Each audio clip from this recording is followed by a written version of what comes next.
Balalingasana. Moving on to the next asana, Balalingasana. Interlace your fingers from outside in and hold onto the knee. Pull knee up towards your chest. Keep your spine straight and engage all three bandhas. Mahamudra Bandha. Visualizing yourself carrying a baby, internally chanting the japa Soham. Ekam danu urasi alingya sthatavyam balalinganam bhavati. Padabhidanasana. Now take one foot and pull it behind towards your buttocks, holding it both of your hands. Keep your head, neck, and spine in a straight line. Perform all three bandhas, Mahamudra Bandha now, as you visualize Swamiji. Sthitvaikasmin padatale karabhyam veshtajetanam prishte samstapya yatnena padapidanamasana. Natarajasana. Put.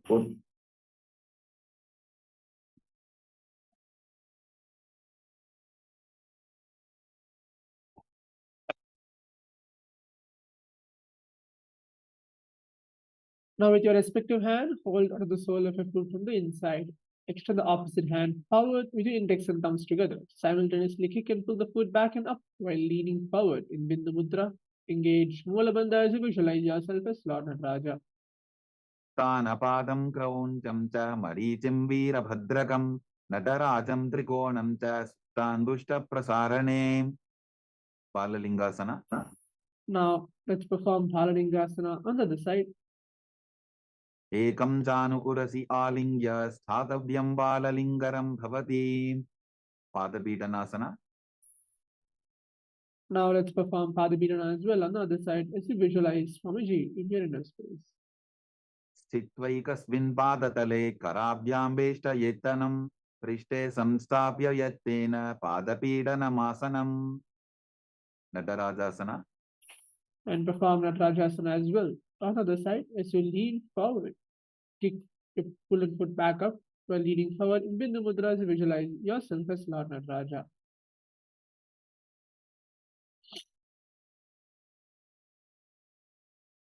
Uttanapadam krauncham cha marichim veerabhadrakam natarajam trikonam cha suptangushta prasarane. Moving on to Ardha Karana.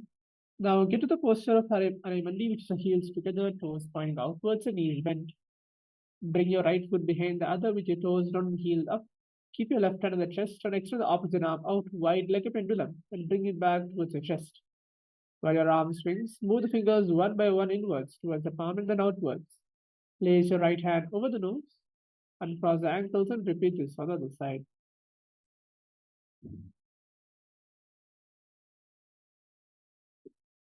Now, let's move on to the skeleton dance. For the next few seconds, visualize yourself as a skeleton and start shaking your body intensely.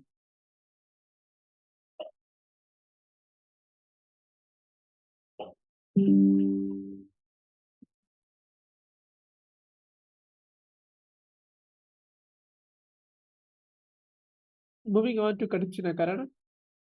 Now again get the posture of Araimandi with your heels together, toes pointing outwards and knees bent. Bring your hands above the head with the arms crossed and palms facing backwards. Move the hips to one side and simultaneously uncross the arms wide above the head. Come back to the original position and repeat this as well on the other side.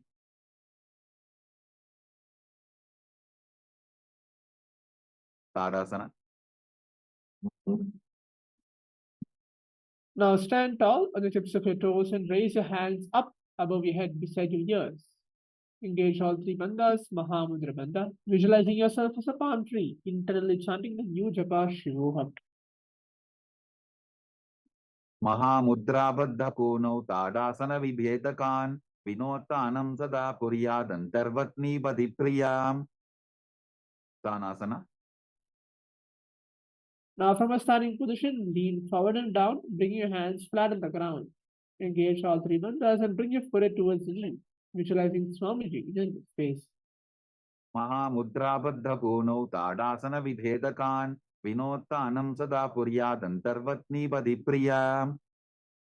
Tarakshvasana. Moving on to Tarakshvasana. Keep your hands flat onto the ground, shoulder width apart, and step your feet back, keeping your toes onto the ground. Hug the chin to the chest as you perform Jalandhara Bandha. Now start to rotate your head from side to side as you visualize Swamiji. गजासनवस्थित्वा मस्तकं वारं वारं दक्षिणकुक्षिं सव्यकुक्षिं नजेत् परक्श्वासनं भवति भुजङ्गासन. Now lower your entire body down onto your stomach and keep your toes pointed backwards. Keep your hands next to the chest and raise the head up using the strength of your lower back. Open your mouth wide and inhale through the hollow of your throat in Bhujanghani Mudra as you visualize yourself as a cobra. अंगुष्ठनाभिपर्यन्तम् अधो भूमौ विनिन्यसेत् कराभ्यान्तरान् धृत्वा ऊर्ध्वशीर्षफणीवशी देहाद् निर्वर्धते नित्यं सर्वरोगविनाशनं जागर्ति भुदगी देवी भुजङ्गासन साधनात्. शशासन. Now from a tall plank position, position your hands, your feet, alternate, start bringing one knee towards the chest, back and forth. Engage Mula Bandha as you visualize Swamiji while performing this asana. गजासन संस्थितो जानुद्वयमापुञ्च वारं वारं कर्तव्यं शशासनं भवति. रथासन. Now place one foot in between the two hands and simultaneously jump one foot back and bring the other in between the two hands, alternating this again and again as you visualize yourself as a chariot. गजासन संस्थितो एकैकं पादं पूर्वमार्गेण भ्रामयित्वा कर्तव्यं तथासनं भवति. Virabhadrasana. Now keep one foot flat onto the ground with your toes pointing forward. Keep your knees bent at a 90-degree angle. Extend the other leg back, keeping the knees straight, toes pointed outwards. Raise your arms up parallel. Pull your stomach in and up, performing Uddiyana Bandha and Mula Bandha. Gaze to the third eye as you visualize Lord Veerabhadra. वासिष्ठमथ कौण्डिन्यम् ऊर्ध्वकुक्कुटमेव च अष्टावक्क्रमथोत्थानं मयूरं सेतुबन्धनम् उत्थानपादं क्रौञ्चं च मरीचिं वीरभद्रकं नटराजं त्रिकोणं च सुप्ताङ्गुष्ठप्रसारणे.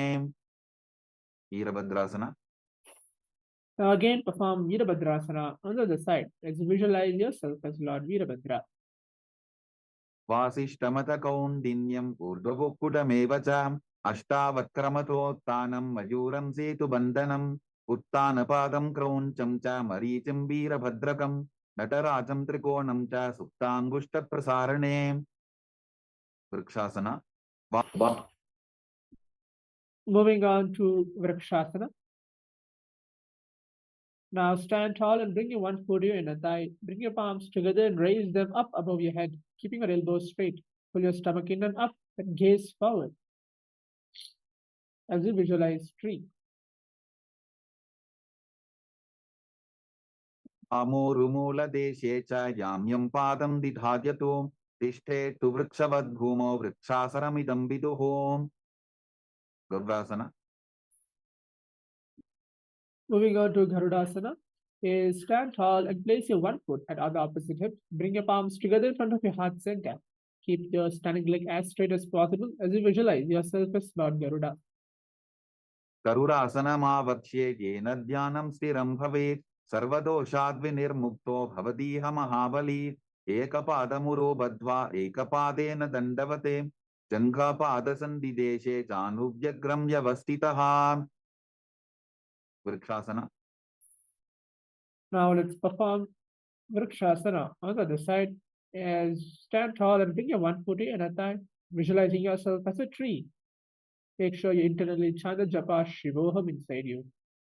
वामोरुमूलदेशे च याम्यं पादं निधार्यतो तिष्ठेत्तु वृक्षवद्भूमौ वृक्षासनमिदं विदुः. गर्भासन.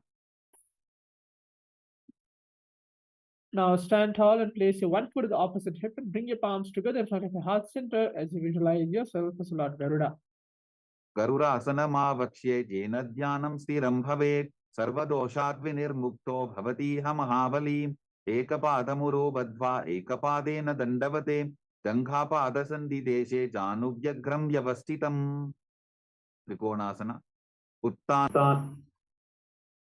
Now stand and step one leg far back, keeping your front toes pointed forwards and back toes facing sideways. Keep your arms straight and bring your front arm down towards the ground, while the other arm extend towards the sky as you visualize yourself as a triangle. नपादं क्रौञ्चं च हरीचिं वीरभद्रकं नटराजं त्रिकोणं च सुप्ताङ्गुष्ठप्रसारणे trikonasana Now let's perform again Trikonasana on the other side as you visualize yourself as a triangle. तानपादं क्रौञ्चं च हरीचिं वीरभद्रकं नटराजं त्रिकोणं च सुप्ताङ्गुष्ठप्रसारणे Now let's perform the Nikotaka Karana.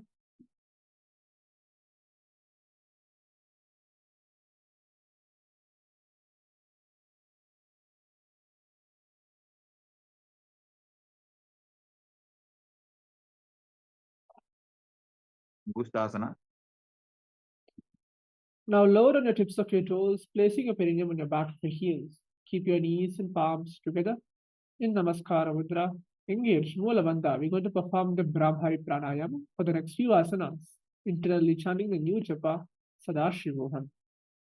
कबन्धासनमित्याहुः गोरक्षासनमेव च अङ्गुष्ठमुष्टिकं न्येयं ब्रह्मप्रासादितं तथा सौरासन Now from the tips of your toes, extend one leg straight out, heel down and toes up.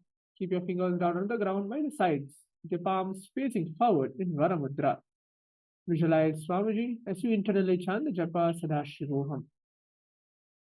प्रसार्यैकं पादतलं संस्थाप्यत्वेकपादकं विधुननासन With your respective hand, reach forward and hold onto your big toes.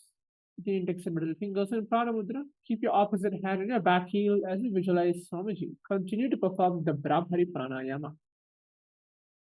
गुल्फस्थितो पादमेकं प्रसार्य तत्पादाग्रं संस्पृशेत् तत्करेण गुल्फं चान्यं धारयेत् तत्करेण धूनं पीठं चाभ्यसेत् शोभयत्र सौरासन Now let's perform Saurasana. On the other side, from the tips of your toes, extend one leg straight out, heel down and toes up.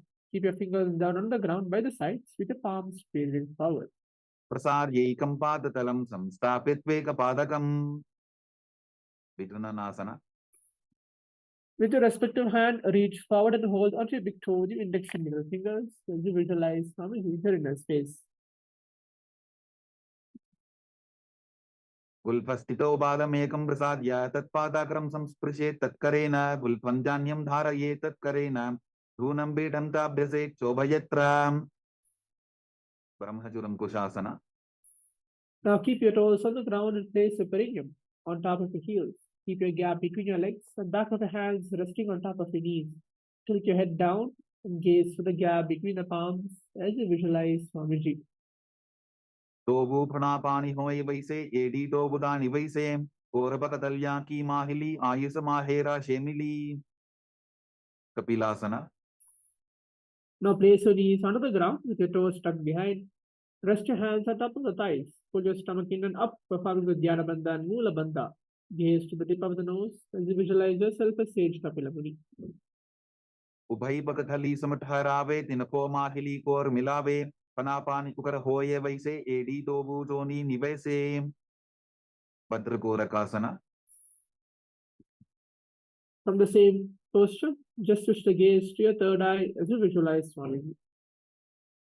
तोबू पकतली संपुट करे कोरवारली भूपरिधरे कोरवारली Rafe ऐसे तापरी मूलद्वारडी की बैसे सूर्यासन Now sit with your toes tucked and perineum placed on top of your raised heel. Keep your knees off the ground. Bring the thumbs and little fingers together, opening up the palms like a lotus flower. Raise your arms straight up above your head and gaze through the hole between the palms as you visualize Lord Surya in your inner space. एडी तो वो बुता दरियाने फना पानी बैठक को निठाने गोड़ा जंग अधर करी रहे आड़े वाम इसी विधि कहे मंडुकासन Now sit with your toes flat and perineum on your heels. Keep your hands on top of the knees and lift the tongue up against the roof of the mouth. Catch the nectar. Sorry. Engage Mula Bandha as you visualize yourself as a frog. Internally continue to chant the japa Sadashivoham. पाद तलौ पृष्ठ देशे अंगुष्टे द्वे च संस्पृशेते दानु युग्मं पुरस्कृत्य साधयेन् मंडुकासनम् Uttana Mandukasana. Now keep your hands on your back, holding your head with the elbows. So lift your thumb up against the roof of the mouth, visualizing yourself as a frog. Continue to engage Uddiyana Bandha and Mula Bandha while you perform this asana. Mandukasana Madhyastam Kurparabhyam Dhritam Shiraha Etadbhyekavaduttanam Etaduttana Mandukam. Simhasana. Now cross your ankles and sit on your feet. Keep your knees wide, fingers spread on top. Now open your mouth wide and start to stick out your tongue and exhale forcefully. Gaze to the tip of the nose and visualize yourself as a line. Dakshinam Savyapulphena Dakshinena Tathetaram Hastaushchajan Samstapya Swangulisha Prasaryacha. Bhadrasana. Now sit with your heels under your perineum and keep your knees wide. Cross your hands behind your back and hold your big toes in front of Mudra. Apply the Jalandhara Bandha and Mula Bandha. Gaze to the tip of the nose as you visualize Swamiji. Gulphau Tavrshanasyadho Vyutramena Samahitaha Padangulshtau Karabhyam Cha Trithvata Prishta Deshataha. Kakabusandhyasana. Now squat and keep your feet flat on the ground with your knees open wide. Bring your arms in and around the back and interlace your fingers behind. Gaze to the tip of the nose as you visualize yourself as a crow. Pratame Besako Kudithane Dogu Hatapakam Visane Tinuko Modinalya Parilyave Pishtapache Kakasi Karave.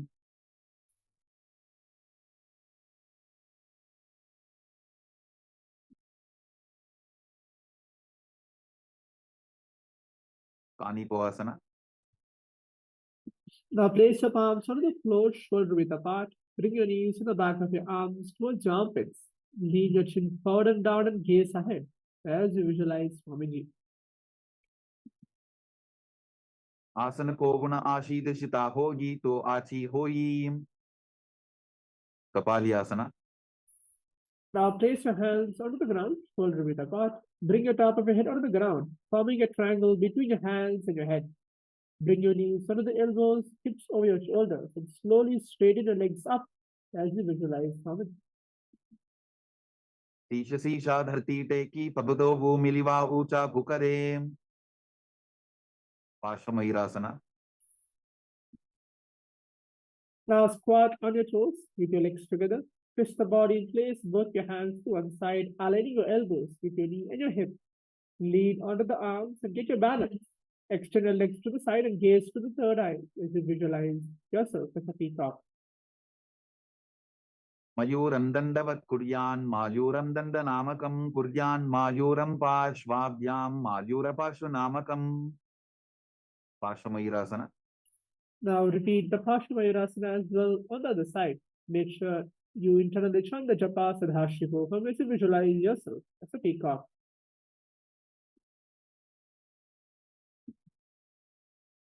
Mayuram Dandavat Kuryan Mayuram Dandanamakam Kuryan Mayuram Parshvabhyam Mayura Parshvanamakam. Bahiraganathasana. Now place both the hands on the ground, shoulder width apart. Stretch your legs back straight in Tarakshvasana. Step one foot outside the respective shoulder, bringing the foot in between your hands. Gaze to the third eye as you visualize yourself as Lord Kalabhairava. Asana Koguna Piti Jayi. Bahiraganathasana. Now again perform Bhairaganathasana on the other side. Asana Koguna Piti Jayi. Unmukha Bidasana. From Tarakshvasana, place your forearms on the ground and walk your feet forward, raising your hips. Lift your chest and head up and gaze to the third eye as you visualize Swamiji. Gunnistau Januni Hastau Chatushpadama Manguham Utthabitangri Ubala Katistalam Abhiruka. Vasishtasana. From Tarakshvasana, rotate your body onto one hand and raise the opposite hand up, keeping a balance of your hand directly beneath the shoulder. Raise the hips and gaze towards the sky as you visualize yourself as Sage Vashishta. Urdhva Kupputa Vasishta Maricha Hala Matsyakam Parivrittim Chodrasya Vibitam Tanurasanam. Vasishtasana. Now repeat Vashishtasana as well on the other side as you visualize yourself as Sage Vashishta. ऊर्ध्वकुक्कुटवासिष्ठमरीचिहलमत्स्यकं परिवृत्तिं चोदरस्य विविधं धनुरासनम्. Anjaniyasana. Now sit with your legs stretched, toes pointing up. Bring your hands under your buttocks with the palms facing up. Keep your spine straight, elbows close to your body. Tuck the chin to the chest as you perform Jalandhara Bandha and Mula Bandha. Gaze to the tip of the nose. Visualize yourself as Lord Hanuman in this posture as you internally chant the new japa, Mahasadashivoham. दोगो करकी उबय हथेली कोरवारली मैले बेली सो आगाने भूपरिदाशे महाने अंगुली निराशे. Paschimottanasana. With your legs stretched out, bend from the waist and hold the big toes with the index and middle fingers in Prana Mudra. Bring your chest to the thighs, head to the knees. Engage all three bandhas, performing Mahamudra Bandha, visualizing Swamiji. जानु परिललाटन्तु पश्चिमं तानमुच्यते येन केन प्रकारेण सुखं धार्यं च जायते. Ugrasana. Now clasp your hands behind the head and lean your chest forward. Bring it down, bring your head to the knees. Continue to perform Mahamudra Bandha as you visualize Lord Kali in your inner space. स्वपाणिभ्यां दृढं धृत्वा जानुभरि शिरोन्यसेत आसनोग्रमिदं प्रोक्तं भवेदनिलदीपनं देहावसानहरणं पश्चिमोत्तानसंज्ञकं ययेत् तदासनं श्रेष्ठं प्रत्यहं धारयेत् सुधीः. Varichiyasana. Now sit with the legs extended. Bring your one heel to the ground with your knee raised. Reach your arm in and around the raised knee and clasp your hands behind the back. Bring the chest to the thigh, head to the knee as you visualize yourself as Sage Marichi. उत्तानपादं क्रौञ्चं च मरीचिं वीरभद्रकं नटराजं त्रिकोणं च सुप्ताङ्गुष्ठप्रसारणे. Mahamudrasana. Now let the knee fall to the side of the ground. Reach and hold the front foot, keeping your legs straight. Bring the chest forward and down. Gaze to the tip of the nose as you visualize Swamiji performing Mahamudrasana. महामुद्रां प्रवक्ष्यामि तन्त्रेऽस्मिन् मम वल्लभे यां प्राप्य सिद्धा सिद्धिं च कपिलाद्याः पुरागताः. Varichiyasana. Now perform Marichi Asana as well. On the other side, visualizing yourself as Sage Marichi, internally chanting the japa Mahasadashivoham. उत्तानपादं क्रौञ्चं च मरीचिं वीरभद्रकं नटराजं त्रिकोणं च सुप्ताङ्गुष्ठप्रसारणे. Mahamudrasana. Continue to perform Mahamudrasana. On the other side, as you gaze to the tip of the nose, visualizing Swamiji, engage all three bandhas, Mahamudra Bandha. महामुद्रां प्रवक्ष्यामि तन्त्रेऽस्मिन् मम वल्लभे यां प्राप्य सिद्धा सिद्धिं च कपिलाद्याः पुरागताः. Vadrasana. Now sit and bring your soles to the feet together with your heels close to the perineum. Keep your knees wide and hold the feet firmly. Maintain a straight spine. Gaze to the tip of the nose. Perform Mula Bandha as you visualize Swamiji. कुल्फौतवृषणस्यादः सीवन्त्याः पार्श्वयोः क्षिपेत् पादपार्श्वे तु पाणिभ्यां दृढं बद्ध्वा सुनिश्चरम्. Valipavasana. From the previous posture, extend your feet away from your body. Keep your toes together, heels apart, knees open. Place your hands on the respective knees. Tuck the chin to the chest as you perform Jalandhara Bandha and Mula Bandha. Gaze to the tip of the nose as you visualize Swamiji. पूरवचर पिടിचोक कख्यो सोयी वाही बिटिचो कीजे सोयी यामे AD भिन्न जराशे अंगुल 8 अंतरो राशे. Donyasana. Now sit and keep your soles to the feet together, heels close to the perineum. Hold the soles to the feet and lean forward and down. Bring your forehead to the feet and gaze to the tip of the nose as you visualize the Yoni Mandala. दोगो पगदली संपुट करे AD मेड़ के ढिंग दरे अर्धहातको अंतर राशे लीलाट पकचलिया उपरदाशे. Bidaki Pavasana. Now sit and keep your heels together, toes apart and knees wide. Lean forward and down, extend your hands out wide, palms facing down on the ground. Bring your forehead to the ground behind the heels as you visualize Swamiji in Bidaki Pavasana. पूरव विधि परिपगदली संपुट शोल एडी मिली राशे. Siddha Samadhyasana. Now bring your arms below the shin. Extend out and keep your palms facing up. Bring your forehead to the ground above the feet and bring your toes near to your throat. Gaze to the tip of the nose as you visualize Lord Surya. दोगो बगदरी संबुट करे सोले मेढ़ आबा मेधरे अंगुल 8 अंतरोराशे AD को ऐसे विदिताशे. Trinity Pavasana. Now hold the feet and open them up like a book. Bring the soles towards the sky, keeping the back of your hands on the ground.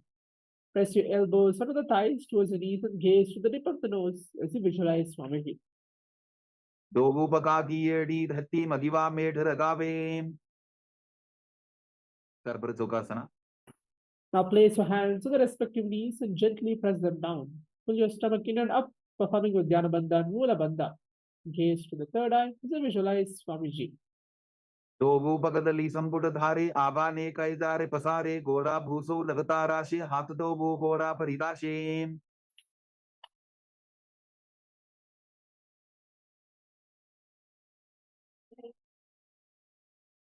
Virabhasana. Now sit and bring the soles of the feet together, knees wide. Lift the heels up and bring the toes down on the ground. Keep your knees on the ground, pull the stomach in and up, continue to perform Uddiyana Bandha and Mula Bandha. Place your hands on the respective knees and Bindu Mudra as you visualize yourself as Lord Kalabhairava. गुल्फो संपीड्य चान्योन्यं विक्रमेणोतितं शनैः चान्वोः पार्श्वगतौ हस्तौ दण्डवद् भैरवासनम्. Samanasana. Now sit with one heel on the perineum, lift and hold the other foot, pulling the sole of the foot towards the chest. Gaze to the third eye as you visualize Swamiji.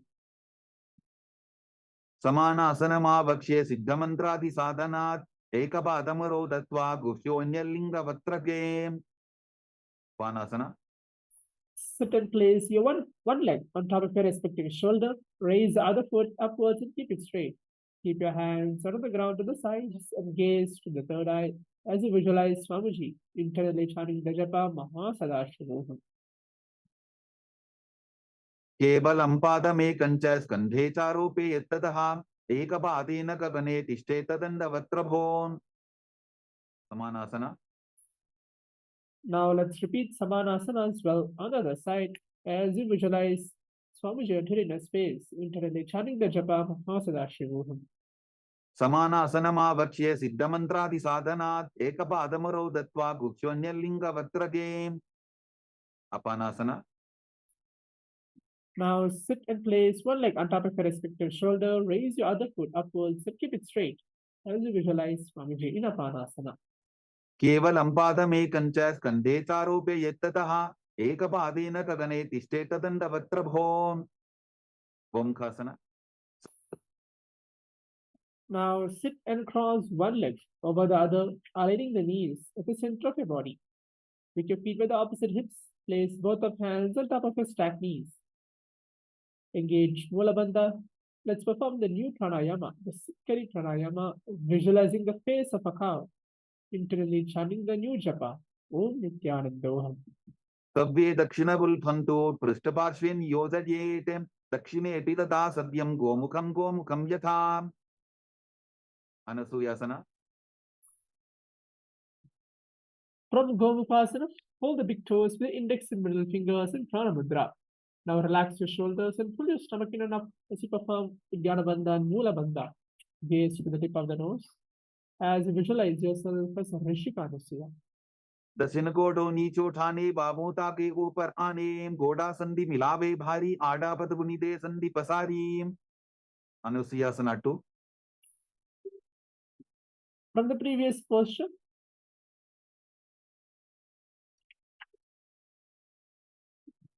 interlace your fingers behind the back and lean forward and down. Bring the chin over the knees and touch the nose to the ground. Gaze to the tip of the nose as you engage Mula Bandha.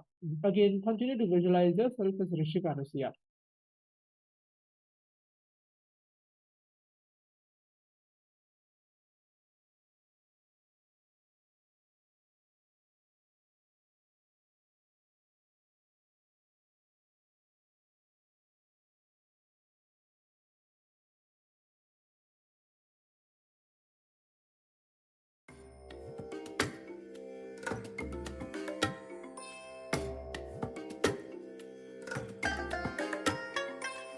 bless you all.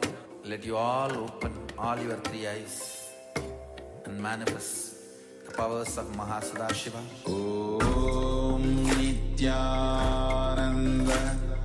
Paramashivoham. Om Nityananda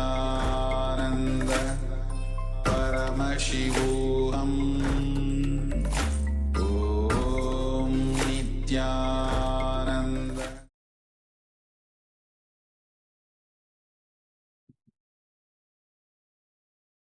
जीमना कोदा की संधि उपरिडा बागोड़ा की संधि मिलाई राशे गोड़ा से उले पकतल्यालो आरवाई सुधा राशे Garvasana 2. Now sit on the ground with one heel pressed against the perineum. Keep the opposite foot flat on the ground, knees to your chest. Keep your spine tall, chest out and hands on your respective knees. Gaze to the tip of the nose as you visualize yourself as Lord Garuda. Davobhakamodi Yedi Bahila Vilpamooladvarani Saide Naradasana. Now sit and place your perineum on top of your one heel with your top of your foot flat on the ground. Interlace your fingers behind the neck, twist outside of your raised knee and gaze to the third eye. Engage Mula Bandha, visualize yourself as sage Narada. Pishtijavam Bagdali Keri Bhuparita Hilava Vegeri Goda Suro No Hejogi the Chipashitira Shesogi Matsibidakasana. Now place one foot on top of your opposite thigh and wrap your respective arm around the knee, holding onto your opposite shin. Extend the other hand straight and pull the respective toe with your index and middle fingers in Prana Mudra. Gaze to the tip of the nose as you visualize Matsya, the fish avatar of Vishnu. Vamena Vamangustanto Grihitam Majjavitakam Yori Vamena Sambidya Medratubari Dakshinam Vomkhasana. Now let's perform Gomukhasana as well on the other side. Sit and cross one leg over the other. Gaze to the tip of the nose. Perform Mula Bandha. Continue to perform the Supkari Pranayama, visualizing the face of a cow in this posture. Sabve Dakshinabul Panto Pristapashvin Yozadyetem Dakshine Pilata Sabyam Gomukham Gomukham Yatham Anasuyasana. Perform Anusyasana now. On the other side is to visualize yourself as Rishika Anusya. दक्षिण कोडो नीचो ठाने बाबोता के ऊपर आने गोडा संधि मिलावे भारी आडा पद बुनिदे संधि पसारी अनुसयासना 2. Now let's perform Anusyasana 2 on the other side. As you lean forward and down, bring the chin over the knees and touch the nose to the ground. Gaze to the tip of the nose. Continue to visualize as Rishika Anusya. जीमना कोदा की संधि उपरिडा बागोड़ा की संधि मिलाई राशे गोड़ा से उले पकतल्यालो आरवाई सुधा राशे Garvasana 2. Now sit on the ground with your one heel pressed against the perineum. Keep the opposite foot on the ground in front of your other. Keep your spine tall. Gaze to the tip of the nose as you visualize yourself as Lord Garuda.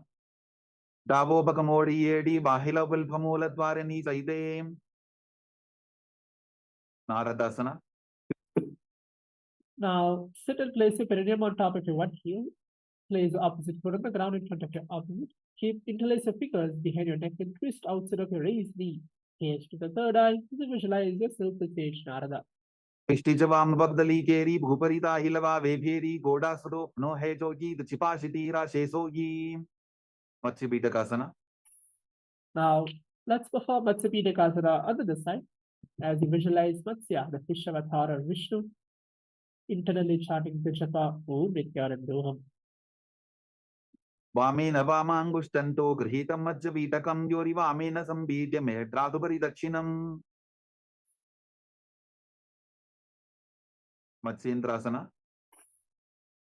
Now place one foot on top of the opposite thigh and place the opposite foot on the ground. Twist and bring your elbow outside of your raised knee. Keep your eyes down by the neck.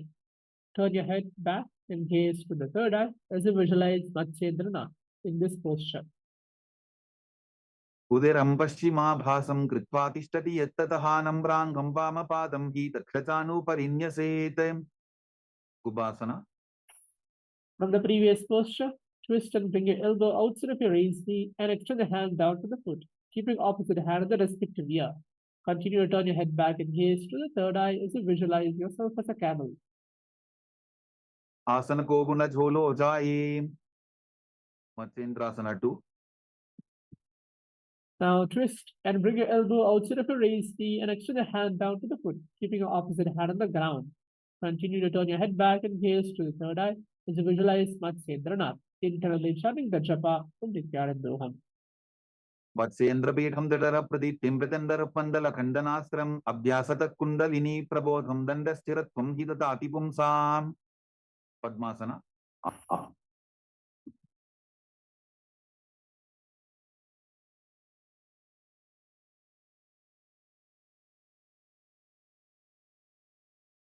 Now, moving on to Matsyendrasana on the opposite side. Place one foot on the top of the thigh and place the opposite foot on the ground. Twist your elbow outside of your raised knee as you visualize Matsyendranath.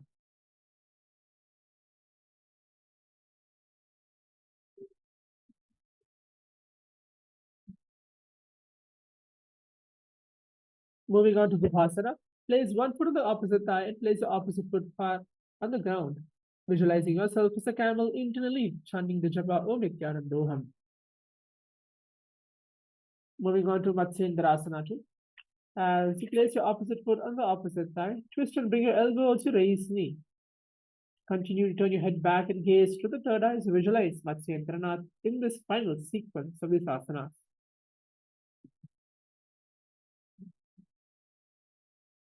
Moving on to Padmasana. Sit and place your feet on top of your opposite thighs. Place your palms on your respective knees. Now engage all three bandhas, performing Mahamudra Bandha. Gaze to the tip of the nose. Perform the Sitali Pranayama.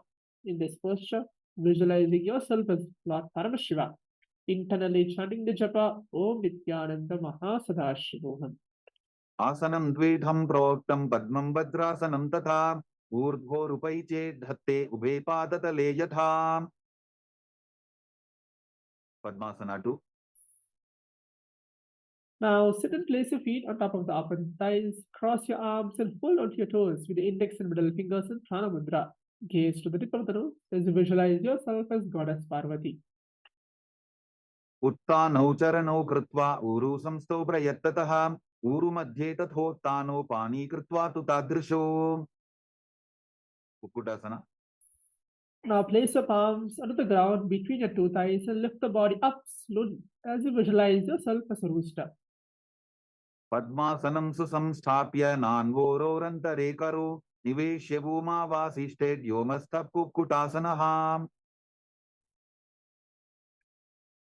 बद्धकेकियासना. From Padmasana, rise up onto your knees and place your palms on the ground, fingers pointing towards the body.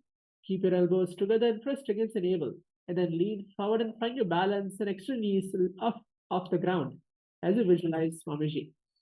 रामवष्टभ्यकरत्वेन तत्कूर्परिस्थापितानाभिपार्श्वः उच्चासनो दण्डवदुत्तितर्खेमायूरमे तत्र वदन्ति पीठं मयूरं पद्मकं कुर्यात् बद्धकेकीति कथ्यते.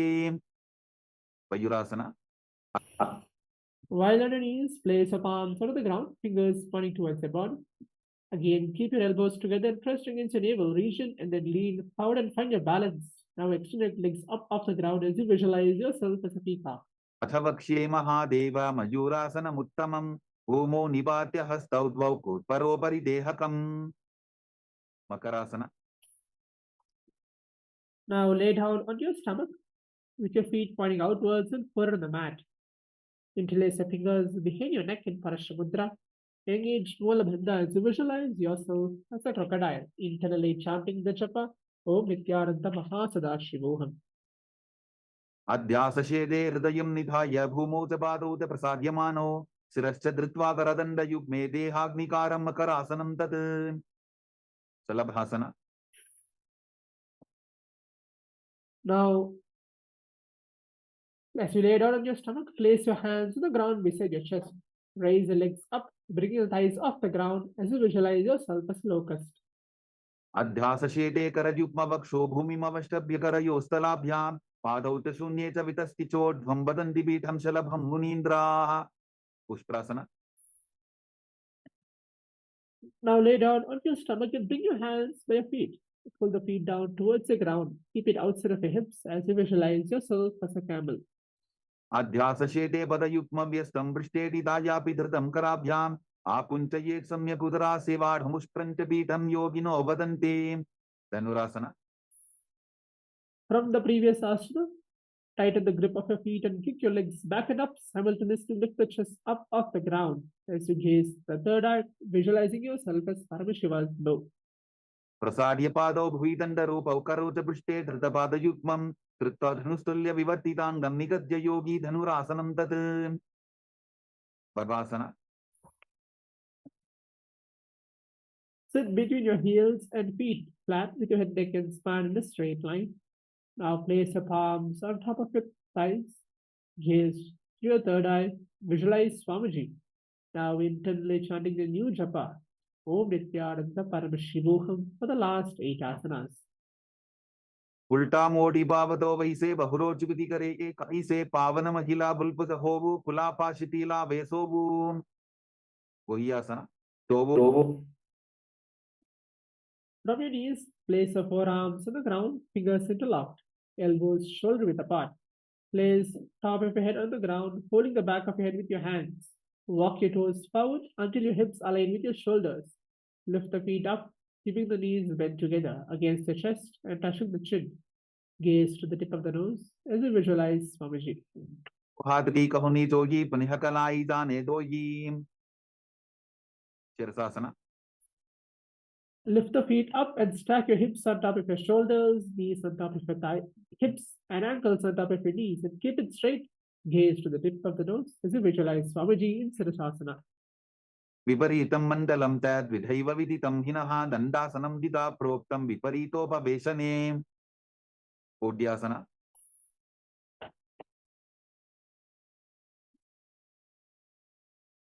Now sit with your hands behind your calves and stretch your legs up.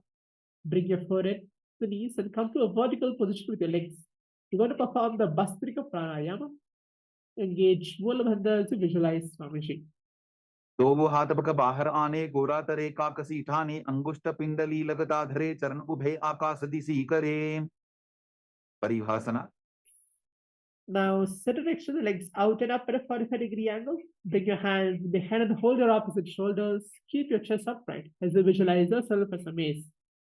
उत्थान शयनं कृत्वा पादौ मिलित्वा प्रसाद्य नितम्बं भूमौ स्पृष्ट्वा हस्ताभ्यां कन्दरां बद्ध्वा नौकासना. Now bring your elbows down to the ground beside your hips. Keep your chest upright as you visualize yourself as a boat in Naukasana. उत्थान शयनं कोटपराभ्यां भूमिं वष्टद्य हस्तौ नितम्बं निधाय रुद्रासना. Now sit and lift your feet up. Scoop your hands under the heels and pull the feet towards your chest.